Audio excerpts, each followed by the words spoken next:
Salut à toi, bienvenue dans cette vidéo où on va voir 3 habitudes pour mieux travailler lorsque tu es papa. En soi, je vais pas vraiment te présenter 3 stratégies, je vais plutôt te présenter 3 temps. Le avant, le pendant et le après. Qu'est-ce qu'il faut que tu fasses dans ces différentes étapes? Qu'est-ce que moi j'ai mis en place? Parce que voilà, ça fait 1 an que je travaille sur mon business et j'ai dû optimiser mon temps. J'ai dû faire en sorte d'être le plus productif possible pendant une période de temps la plus courte possible. Pourquoi? Pas parce que j'ai les cours à gérer. Je fais du 8h, 17h tous les jours. J'ai mon business à gérer. Et j'ai mes parents, voilà, qui me prennent aussi du temps. J'ai des tâches à faire à la maison, etc. Et j'ai aussi derrière des loisirs. Je fais de l'athlétisme à haute intensité. J'ai pas envie de dire à haut niveau, mais voilà. Je m'entraîne beaucoup. Je m'entraîne 4-5 fois par semaine. Donc forcément, ça me prend aussi du temps. Et donc, ça fait bien le parallèle entre moi de mon côté avec mes cours, etc. Tout ce que je viens de vous dire. Et les papas qui ont peut-être leur job. Voilà, ils ont leur job à gérer. Leur famille, leurs femmes, leurs enfants. Ça peut être quoi d'autre? Ça peut être leur loisir. Peut-être qu'ils ont envie de jouer aussi un peu à l'ordinateur de temps en temps. Voilà. Il y a toutes ces différentes habitudes et il n'y a plus trop de temps, on n'arrive pas à trouver le temps, la place pour insérer le business, commencer à créer du contenu. C'est vrai que le terme business fait un peu peur, je comprends, mais voilà, on va être plutôt vraiment dans un système de création de contenu, aider les gens, partager de la valeur. Et c'est ça ce qu'il faut retenir. Donc aujourd'hui, je vais vous partager les 3 habitudes qu'il faut absolument que vous mettiez en place. Bon, il y a beaucoup plus que 3 habitudes, mais voilà. C'est la structure de avant, après et pendant. C'est le plus important et on passe directement sur le bonsaï. Je connecte ça. 3, 2, 1. Et ça apparaît normalement. C'est bon. Ok. Alors, attendez, j'ai juste fait ça sur le côté pour pas que ça nous gêne. Non, parfait. Maintenant, on va voir la toute première chose, c'est le avant. Avant de travailler, qu'est-ce que tu vas faire? Comment est-ce que tu vas t'y prendre? Et qu'est-ce que il faut que tu mettes en place? La première chose, c'est qu'il faut que tu bosses le matin. Si tu commences tôt à travailler, j'en sais rien, peut-être 6h, dans ces cas-là, c'est vrai que c'est compliqué. Si tu fais par exemple du 6h, 19h, ça va être vraiment compliqué de lancer ton business. Il faut que tu aies des dispo pendant les week-ends, sinon c'est quasi mort. Je suis désolé, mais là, il y a vraiment pas de miracle. Mais par exemple, si tu commences à 7h, tu peux te lever à 5h du matin. Parce que, j'en sais rien, peut-être que quand tu commences à 7h, habituellement, tu te lèves à 6h. Et peut-être que, donc, tu te lèves à 6h pour commencer à 7h. Et si tu veux gagner 1 heure de temps pour travailler, tu te lèves 1 heure plus tôt. Tu te lèves à 5h. Comme ça, tu travailles peut-être de 5h45 à 6h45. Et ensuite, tu pars au boulot. J'en sais rien. Comment est-ce que toi, tu t'organises de ton côté? Mais tout dépend vraiment des personnes, etc. Donc, ce qu'il faut que tu retiennes, c'est que tu seras le plus efficace le matin. Il faut que tu aies quand même une petite routine avant de te mettre à bosser. Donc, j'en sais rien. Tu vas courir 2 minutes dehors. Tu fais 50 pompes pour un truc comme ça, mais un truc pour réveiller ton corps. Ensuite, c'est le 3e point, boire de l'eau. Buvez de l'eau. D'ailleurs, on va boire ensemble. Oui. Très très important de boire. Ok. Ensuite, juste avant de commencer à faire le deep work, j'ai envie de dire, de commencer à bosser, d'ailleurs, deep work, bouquin de Cal Newport, N-E-W-P-O-R-T, je dis pas de bêtises, désolé pour mon accent anglais, mais voilà, très très bon bouquin, je vous le recommande vivement. C'est un bouquin qui va vous expliquer concrètement ce que vous devez faire pour maximiser votre efficacité de travail. Et contrairement à ce qu'on pourrait penser, le truc c'est pas bosser 4 heures, voilà, vous vous enfermez dans une pièce, vous êtes comme ça, bosser 4 heures. Sauf si vous êtes un moine bouddhiste, c'est impossible. C'est vraiment impossible d'être pendant 4 heures dans un travail intensif, c'est complètement insensé. En tout cas, non, c'est impossible, c'est vraiment impossible, personne ne peut tenir ça. Donc voilà, première chose, vous travaillez le matin. Ensuite, vous buvez de l'eau, on va revoir de l'eau. Et ensuite, vous méditez. Pour la méditation, quelques conseils. Juste, voilà, vous vous mettez droit, aucune distraction. Pas de musique dans l'idéal, juste vous respirez, vous vous concentrez sur votre respiration. Et dès que votre attention va partir sur autre chose, donc à un moment de votre vie où vous allez réfléchir au futur, ou j'en sais rien, ou peut-être que vous réfléchissez à un entretien d'embauche, je sais pas. Mais dès que votre attention part, vous recalez sur votre respiration. Et vous allez faire un peu ce cirque-là pendant un bon bout de temps. Et c'est ça, en fait, qui va entraîner votre muscle de concentration. Je sais, c'est bizarre, mais ça fonctionne comme ça. Vous pouvez regarder plein d'études. C'est comme ça que ça fonctionne. Ensuite, je vous recommande vivement de travailler à jeun, parce que comme ça, vous n'avez pas de choses... voilà. Toute votre capacité, toutes vos capacités sont concentrées sur une seule chose, le focus. Si vous devez digérer un truc, bon bah voilà, votre corps, il va devoir se couper il va devoir envoyer une partie de sa concentration, de son énergie dans la digestion. C'est pas ce qu'on veut. La seule chose qu'on a le droit d'ingérer, c'est de l'eau. Ok. Ensuite, vous allez essayer d'être dans une pièce calme, une pièce aérée. Pièce calme, bon, au pire des cas, vous prenez un casque, voilà, un peu insonorisé, vous le mettez sur votre tête et vous l'allumez pas, juste vous le mettez comme ça et ça va déjà un peu réduire le bruit si, j'en sais rien, votre maison fait du bruit, voilà, les murs isolent pas, c'est le cas de mon côté.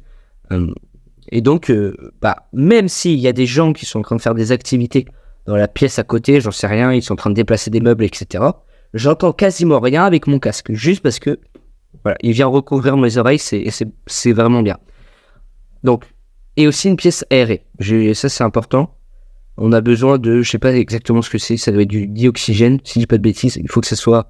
il faut que votre pièce soit bien déoxygénée, donc de l'air recyclé, etc. Surtout si c'est le matin, il va faire bien frais, vous allez pouvoir bien vous concentrer, donc c'est vraiment l'idéal le matin.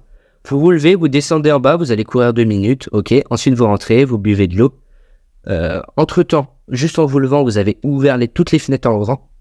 En tout cas, moi par exemple, je bosse dans ma chambre, mais si vous bossez dans un bureau, vous ouvrez les fenêtres dans votre bureau, et juste voilà, vous travaillez. Ensuite, vous vous mettez sur votre bureau. Vous avez votre champ de vision vide, donc il n'y a absolument rien devant vous. On ne veut pas de, j'en sais rien, un crayon, un calepin ou des choses comme ça. Il faut que ça soit vide. Vous avez un bureau vide, vous avez juste une montre Garmin. C'est pas du tout un placement de produit, mais voilà. Pour avoir un chrono, on va y revenir juste après. Une gourde pour boire. D'ailleurs, j'arrive bientôt à la fin de cette gourde. Bon, bref. Voilà. Et ensuite, dernière chose. La veille, vous avez déjà planifié ce que vous deviez faire aujourd'hui. Il faut vous imaginer que vous avez une jauge d'énergie. Donc ça, c'est ce qu'on entend souvent, voilà. C'est vraiment pas un concept que j'invente. Vous avez une jauge d'énergie, une jauge de prise de décision. Et dès que vous faites une micro-action où vous devez réfléchir à un truc, cette jauge, elle descend. Voilà. Et après, elle arrive à 0. Et donc, si vous arrivez dans votre bureau, là, vous commencez à réfléchir qu'est-ce qu'il faut que je fasse aujourd'hui? Surtout que vous venez de vous lever il y a peut-être 20 minutes, vous êtes complètement encore explosé. Ça va être dur. Donc, ces tâches-là, il faut les planifier. La veille, c'est extrêmement important. Tout ce que vous allez faire le lendemain, ça doit être déjà planifié la veille. Ok. Habitude numéro 2. Plutôt session. Moment numéro 2, ça va être pendant le travail. L'idée, ça va être de faire des sessions de 30, 45 minutes, 1 heure. D'ailleurs, voilà. On va quand même mettre les bullet points. C'est plus agréable. Ok. Donc, des sessions de 30 minutes, c'est vrai que ça peut paraître faible, mais moi, en tout cas, je comprends. C'est comme ça que j'ai commencé. J'avais pas de capacité de concentration au début. C'était compliqué pour moi. Et maintenant, j'arrive à tenir 45 minutes, 1 heure. 1 heure de taf. C'est un bon début. Petit à petit, vous allez commencer à progresser. 4 heures, c'est vraiment... En fait, j'arrive pas à m'en rendre compte que juste comme ça, être focus pendant 4 heures sur une tâche, c'est vraiment insensé pour moi. Et donc, vous allez faire votre session. Et ensuite, vous allez prendre 10-15 minutes de pause. Vous allez faire une activité dehors. Vous allez peut-être, j'en sais rien... aller faire du repassage, aider pour la maison, faire l'aspirateur ou une connerie comme ça, mais voilà, il faut pendant 10-15 minutes, votre cerveau il soit ailleurs, voilà, soyez dans le monde réel, pas trop d'informations, il faut qu'il récupère de sa session, il faut qu'il se reconstruise. C'est comme à la salle, ça c'est un bon exemple. Vous faites votre muscu, tac, vous avez pété vos bras, et ils ont besoin de récup. Et là c'est pareil, vous avez pété les fils dans votre cerveau, et vous allez devoir récupérer pendant cette pause. Et surtout, bam, c'est ce que j'ai remis ici, buvez de l'eau. On va reboire encore une fois de l'eau. C'est ce que j'aurais lu. D'ailleurs, bam, concours. Je lance un concours. Si vous savez exactement combien de fois j'ai bu d'eau pendant cette vidéo, je vous envoie 5000 €. Allez, c'est bonne chance à vous. Non, je rigole, c'est évidemment faux. Ok. Ensuite, habitude numéro 3. Ça va être le après votre session de après vos sessions d'e-sport, parce que oui, vous allez en enchaîner plusieurs. Bon, sauf si vous êtes papa, voilà, vous n'avez pas de temps. Mais si vous avez une matinée dans la semaine, peut-être de 4-5 heures, j'en sais rien, vous vous levez à 7 heures, vous travaillez jusqu'à midi. Midi, ça fait combien? Ça fait 5 heures, si je dis pas de bêtises, 3, 2, 5 heures. Voilà. Donc vous faites 4 sessions, c'est ok, ça vous fait 15 minutes de pause entre chaque. Vous faites 4 sessions de 1 heure. Après ça, bon voilà, c'est l'heure du midi, donc vous allez vraiment, l'objectif, ça va être de récupérer. Là, votre cerveau, il est complètement détruit par le travail. Évidemment, il va se reconstruire, il va être plus fort. Mais en attendant, il est détruit, donc il va falloir récupérer et faire autre chose. Donc pour ça, vous allez pouvoir faire du sport. C'est vraiment bien le sport, je vous recommande. Course à pied, etc. En tout cas, moi, c'est ce que j'aime bien faire. Ça me défonce. Voilà, mon cerveau se reconstruit entre temps, même si je me détruis le corps, mais ça, c'est autre chose. Évidemment, oui, vous allez boire. Il faut boire dans la vie. Et dernière chose, vous allez vous récompenser à chaque fin de session, de grosses sessions, pas d'un deep work, mais plutôt une fin de session, une fin de matinée ou un truc comme ça. Quand vous avez beaucoup bossé, quand vous êtes fier de vous, il faut récompenser pour faire comprendre à votre cerveau que c'est bien ce qu'il vient de faire. Que vous pouvez être fier de vous, j'en sais rien, ça peut être... J'ai mis quelques exemples, je sais pas exactement ce qui vous fait kiffer, ça peut être un café peut-être, voir des amis, lire un livre, j'en sais rien. Et qu'est-ce que vous aimez encore une fois, ça dépend vraiment des gens.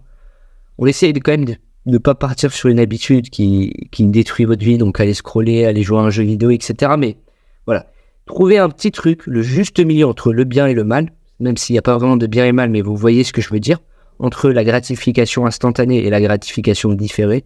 Gratification différée, ça va être par exemple toutes les sections de deep work que vous faites, et instantanée, ok, ça va être, j'en sais rien, peut-être que vous allez jouer aux jeux vidéo, etc.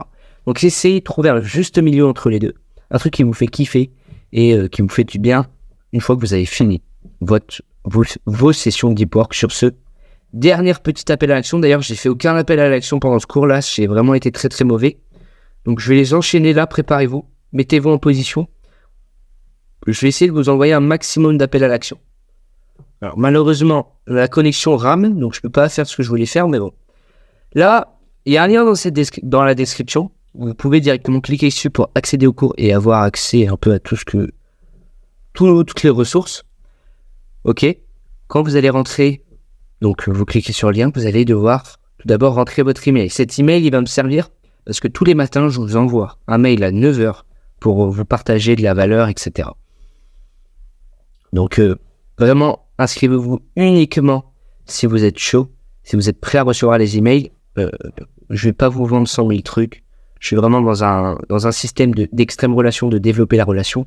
De temps en temps, je vous ferai des offres, voilà, parce qu'il faut bien que je monétise et que je puisse nourrir ma famille, voilà. En tant que père de famille, je dois la nourrir. Bon, ok, j'ai 15 ans, mais voilà, en tant que futur père de famille, je dois faire les réserves. Bref. Donc, vous cliquez sur le lien, vous rentrez votre email, vous allez arriver sur cette page. Sur cette page, il y a tout le cours et en dessous, il y a un lien pour prendre un call avec moi. Vous cliquez sur le lien. Vous allez arriver sur une page, vous allez cling. Vous allez avoir toutes les infos. Et là, vous allez pouvoir cliquer sur le premier lien. Vous allez arriver sur un canal pour discuter avec moi. On va parler ensemble. Ça va être cool. Je vais essayer d'apprendre à vous connaître. Et ensuite, on se fera un call et on discutera en plus en profondeur. J'ai absolument rien à te vendre dans l'immédiat. Après, peut-être que si ton profil est intéressant, on verra ça ensemble. Il n'y a pas d'arnaque. Tout est bien, tout est réglo.